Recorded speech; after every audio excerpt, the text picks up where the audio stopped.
Shalom, meus amados irmãos. Shalom.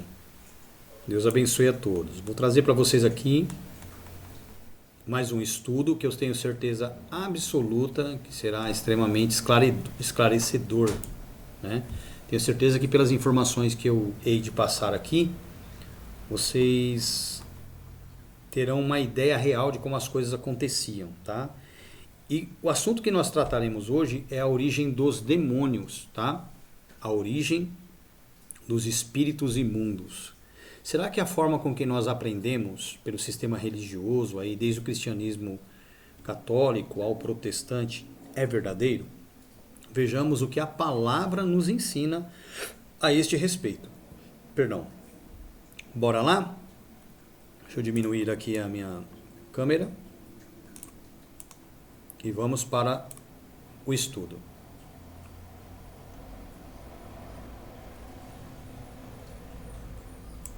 Deixa eu só regular aqui direitinho, para não ter falhas. Pronto. Bora lá.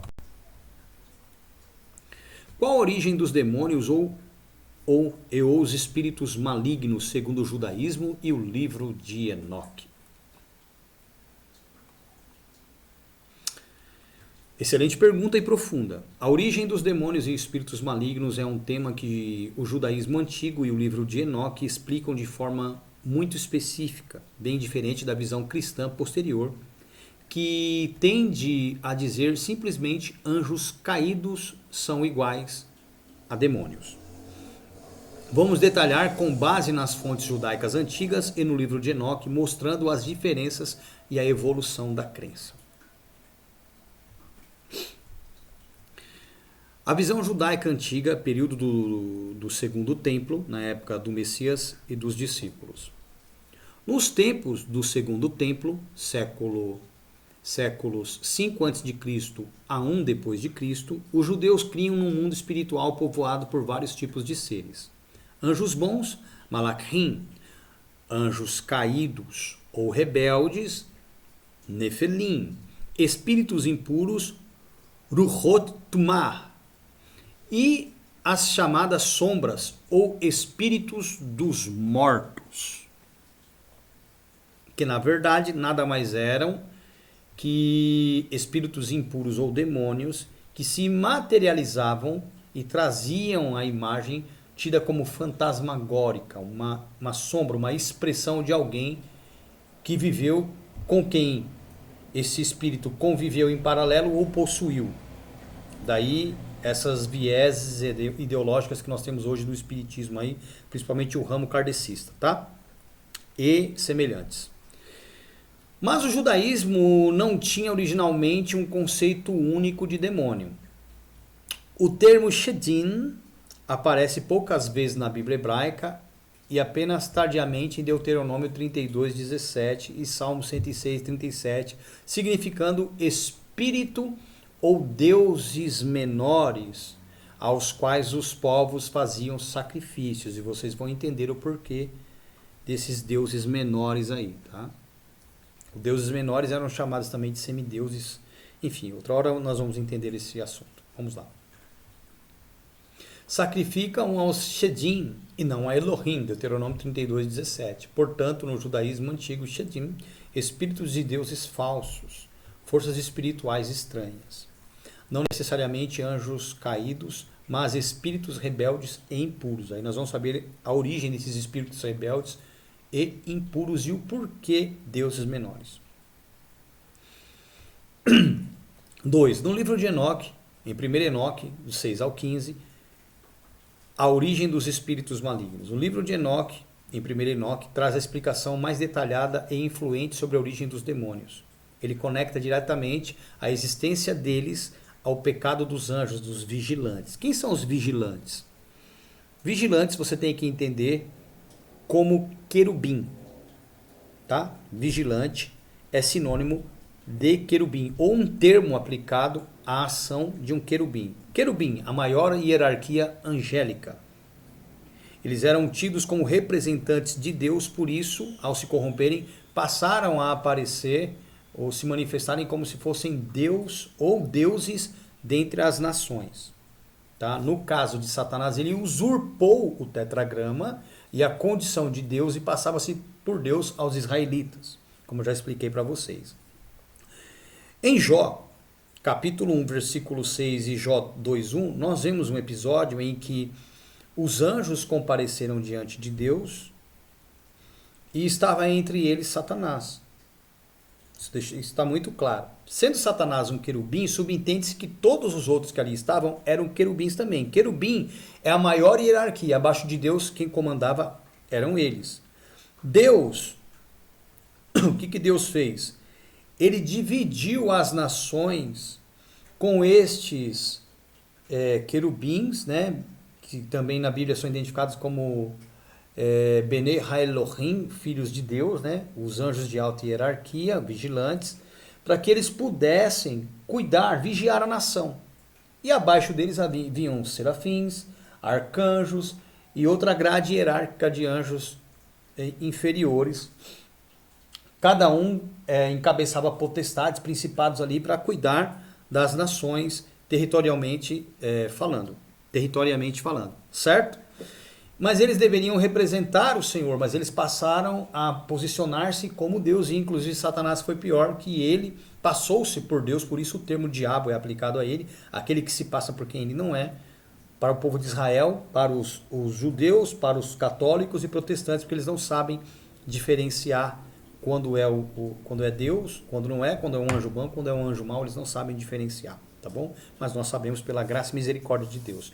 Então é para você entender o termo vigilante, watchers em inglês, querubim, em hebraico, né? Anjos de alta patente, para ficar um português mais claro, deuses dentre as nações, anjos corruptos, certo? Então aqui é para você entender bem claramente. Descrito em Gênesis 6, do 1 ao 4, que fala ali da queda, né, dos anjos, quando eles possuíram as mulheres e geraram filhos. Daí então esses anjos se tornaram nefelim, e o cruzamento de espécies, né, o que se originou do cruzamento aí, os híbridos entre anjos e humanos, os giborim. Vamos lá. Etapa. Segundo Enoque, a queda dos vigilantes, querubins, 200 anjos de alta hierarquia, querubins vigilantes, em hebraico Irin, desceram ao Monte Hermon, liderados por Senyaza e Azazel, e juraram tomar mulheres humanas e gerar filhos com elas, tá? Geraram filhos gigantes, nem todos, tá? Nem todos. Porque, segundo o que a palavra nos ensina, também alguns foram os heróis da antiguidade, os homens de renome. Então, o termo aqui, Nefelim, que é em referência a anjos caídos, foi aplicado a estes seres, a estes híbridos, no sentido de que eles tinham a mesma ou estatura maior do que seus progenitores celestiais, do que os anjos. Esses seres de alta estatura, gigantes, devoravam tudo. Todo o suprimento do ser humano que ele plantava, os animais, eles começaram a devorar. E depois passaram a devorar os próprios seres humanos. Corrompiam a terra e derramavam sangue. A morte dos gigantes. Como que aconteceu? Deus ordena aos arcanjos Miguel, Gabriel, Rafael e Uriel que prendam estes vigilantes, estes querubins, estes anjos que se relacionaram com as mulheres. É o que Pedro narra lá na sua segunda epístola e Judas na sua epístola. Os gigantes, filhos dos anjos e das mulheres, são mortos pelo dilúvio que Deus envia, Gênesis 6. Mas seus espíritos, as suas almas, não morrem. A origem dos espíritos malignos, olha que interessante. E agora, os espíritos dos gigantes, as almas dos gigantes, que procedem das suas carnes, das carnes dos anjos, serão chamados espíritos malignos sobre a terra. Porque deles nasceram, e os espíritos dos gigantes, as almas desses gigantes, corromperão, oprimirão, destruirão, atacarão, lutarão e causarão destruição sobre toda a terra. 1 de Enoque 15, do 8 ao 11. que é justamente o que esses espíritos imundos fazem ao possuir as pessoas. Então essas entidades que as pessoas recebem por nomes populares, como Zé Pilintra, Maria Padilha, Pombagira, etc, etc, etc, etc, na verdade são todos fakes. Até porque o nosso idioma sequer existia naquela época. Seus nomes verdadeiros são outros. E essas entidades, como eram territoriais, por conta desses querubins agirem em territórios, serem responsáveis por território, e deuses dentre essas nações, em potestade hierárquica, eles atuam em suas regiões e possuem as pessoas segundo as crenças locais. O que traz às pessoas a ideia de que fossem espíritos bons, mas não são. Por isso que essas pessoas são dotadas, ao serem possuídas por esses espíritos, por essas almas desencarnadas desses gigantes, são dotadas de força sobrenatural, capacidade intelectual sobrenatural, daí vem a psicografia. Por isso, esses espíritos acompanham pessoas e famílias, né? São passados de geração em geração, porque eles ficam vagando e pegando a próxima linhagem. Eles conseguem se materializar e imitar a aparência da pessoa, o modo de falar, sabem de detalhes de momentos íntimos, psicografam, imitando inclusive a mesma caligrafia, causam doenças, causam guerras, violências de todos os tipos, desde sexual a crianças, a mulheres, a homens, a animais e tudo que é tipo de desgraça que você pode imaginar, porque a função deles é essa: corromper, oprimir, destruir, atacar, lutar e causar destruição sobre a terra, nos seres humanos. Entendendo? Conclusão de Enoque: os anjos caídos, vigilantes querubins, estão presos. Seus filhos híbridos, que por conta do tamanho também foram chamados de nefilins, mesmo sendo giborim, gramaticalmente falando, morreram no dilúvio. Mas os seus espíritos, suas almas, que saíram dos seus corpos, tornaram-se demônios ou espíritos malignos. Eles vagam pela terra sem corpo, atormentando os homens, por meio de possessão, causando acidentes e tantas desgraças. Resumo: categoria: vigilantes, anjos caídos, origem céu, destino segundo Enoque, presos um abismo até o juízo. Categoria: nefelins aqui no caso por causa do tamanho, mas eles são giborins por natureza e gramaticalmente falando, tá? Origem: terra, mortos pelo dilúvio. Categoria: espíritos malignos, demônios, espíritos dos gigantes mortos, né? Soltos na terra até o fim dos tempos. No judaísmo intertestamentário e rabínico, depois de Enoque, o judaísmo adotou várias camadas de crenças demonológicas. Os espíritos imundos tornaram-se explicação para doenças, possessões e loucuras. Textos como Tobias 8.3, que consta na Bíblia Católica, falam de demônios por nome: Asmodeu e Eshmedai. Na verdade, Asmodeus e Eshmedai é a mesma pessoa, um escrito em hebraico e o outro é transliteração. O Talmud menciona os Shedim. Foram criados no sexto dia, mas não receberam corpo, pois o sábado chegou antes da sua conclusão. Talmud,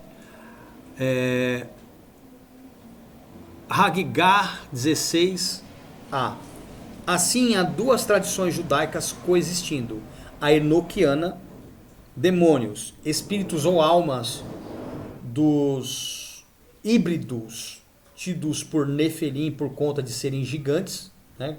Mas corretamente ou gramaticalmente correto, giborim, tá? Que é a que nós utilizamos, que os apóstolos e o Messias utilizou, essa mesma visão. A rabínica posterior, demônios, criaturas espirituais inacabadas ou anjos rebeldes menores.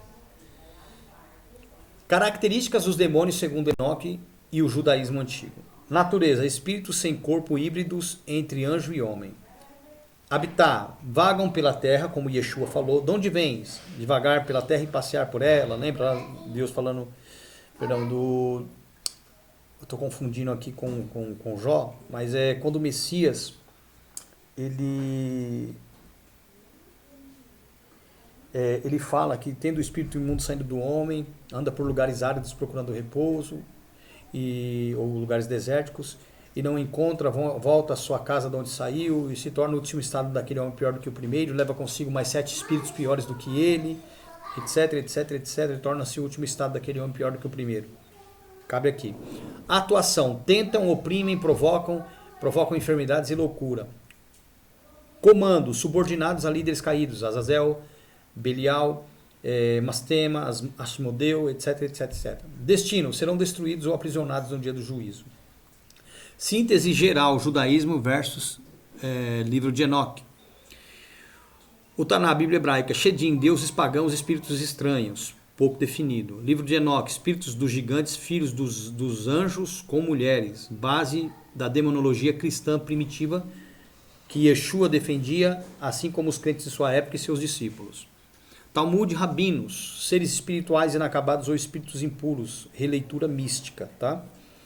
Cristianismo posterior, anjos caídos diretamente. Simplificação. Os anjos caídos são demônios, né? É uma simplificação do modelo enoquiano de forma totalmente equivocada. Conclusão. Segundo o judaísmo antigo e o livro de Enoque, os demônios não são anjos caídos.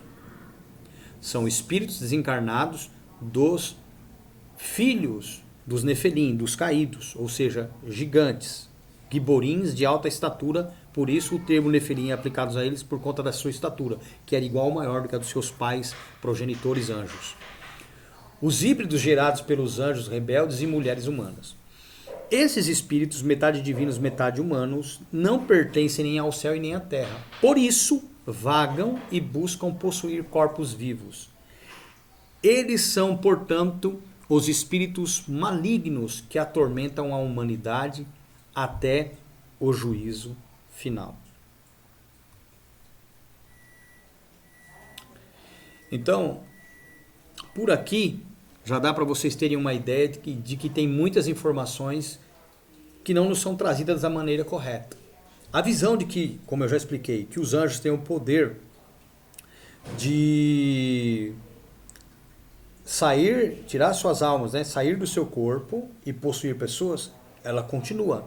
Ainda existe essa possibilidade. Mas essas possessões que vemos em terreiros de macumba, e muitas, inclusive, aí no espiritismo kardecista, que aparece um ente querido e tal, tudo isso vem desses anjos aqui. Os acidentes, as violências, esse poder que toma esses seres quando eles estão possuídos na igreja, que tem a capacidade de levantar uma pessoa com um braço só, que se movem velozmente, que flutuam, são todas características, heranças, né, genéticas dos anjos, que esses espíritos, essas almas desencarnadas desses seres trazem e possuem as pessoas. São os chamados espíritos imundos ou demônios, os quais Cristo expulsou e também os seus discípulos. E mais de um pode chegar a possuir uma pessoa.